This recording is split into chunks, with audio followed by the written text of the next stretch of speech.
সে mental সবাই জানে। 8 ঘন্টা পর 8 ঘন্টা কেন অস্ত্র দিল, কেন গুলি দিল, আমার এটাই জানি। রাজধানীর গুলশান থানাধীন বারিধারা ডিপ্লোম্যাটিক এলাকায় কনস্টেবল কাউসারের ঘটনার সামনে আসছে নতুন নতুন তথ্য।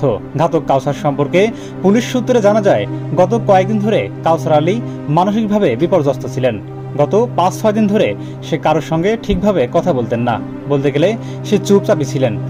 ঘটনা ঘটিয়েও ভারসাম্যহীন আচরণ করেন তিনি। নাম প্রকাশ না করার শর্তে এক প্রত্যক্ষদর্শী জানান, মনিরুল হককে গুলি করার পর কাউসার আলী ঘটনাস্থলের আশেপাশে ঘোরাফেরা করছিলেন। তার ঘোরাফেরা ও আচরণ দেখে মনে হচ্ছিল মানসিকভাবে বিপর্যস্ত তিনি। কিন্তু এখানে প্রশ্ন হচ্ছে, মানসিকভাবে বিপর্যস্ত মানুষকে কেন ডিউটি করতে দেওয়া হয়েছিল? তবে এ বিষয়ে রাতেই ডিএমপির ডিপ্লোম্যাটিক সিকিউরিটি জোনের সহকারী পুলিশ কমিশনার আরিফুল ইসলাম সরকার বলেন, আমাদের মনে হচ্ছে কাউসার আলী মানসিকভাবে বিপর্যস্ত অবস্থায় ছিলেন।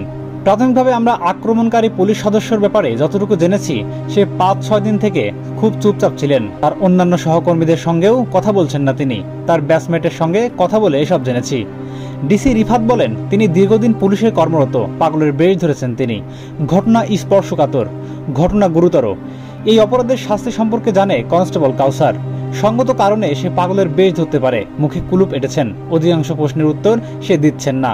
তবে প্রাথমিক তদন্তে মনে হচ্ছে ঘাতক কাউসার মানসিকভাবে বিপর্যস্ত বা ভারসাম্যহীন। প্রশ্নের উত্তরে ডিসি রিফাত বলেন, পাগল প্রমাণ করতে পারলে সে মামলার সুবিধা পেতে পারে।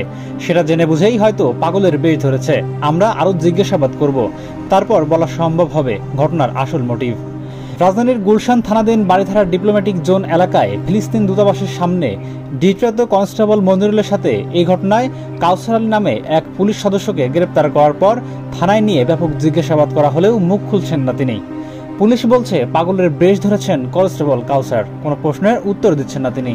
অন্যদিকে কনস্টেবল মনিরুল হককে গুলি করার ঘটনায় গুলশান থানায় একটি মামলা করেন নিহত কনস্টেবলের মনিরুলের বড় ভাই। তিনিও পুলিশ বাহিনীতেই চাকরি করেন। তো দর্শক, আসলে কি কাউসার মানসিকভাবে বিপর্যস্ত, নাকি বাঁচার জন্য করেছেন পাগলের অভিনয়? এ বিষয়ে আপনার কি মতামত তা কমেন্ট করে জানিয়ে দিন আমাদেরকে। ধন্যবাদ।